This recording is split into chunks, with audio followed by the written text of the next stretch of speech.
नमस्कार विद्यार्थी मित्रांनो, आज आपण भारतीय वृत्तपत्रांचा इतिहास अभ्यासणार आहोत।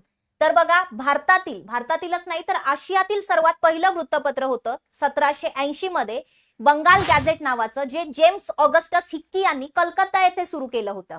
यानंतर मुंबई प्रांतातील पहिलं वृत्तपत्र बॉम्बे हेरॉल्ड म्हणून 1781 ला सुरू करण्यात आलं होतं। 1791 मध्ये याचं नाव बॉम्बे गॅझेट करण्यात आलं। त्यानंतर 1818 ला पहिलं भारतीय भाषेतील वृत्तपत्र बंगाली भाषेमध्ये सुरू करण्यात आलं, दॅट इज समाचार दर्पण। आणि मग पुढे जाऊन 1822 मध्ये जे आजही सुरू असलेलं सर्वात जुनं वृत्तपत्र आहे मुंबई समाचार नावाचं सुरू करण्यात आलं। यानंतर 1826 मध्ये पहिलं हिंदी वृत्तपत्र सुरू करण्यात आलं, ते म्हणजे उदंड मार्तंड या नावाने पंडित जुगल किशोर शुक्ला यांनी ते सुरू केलं होतं।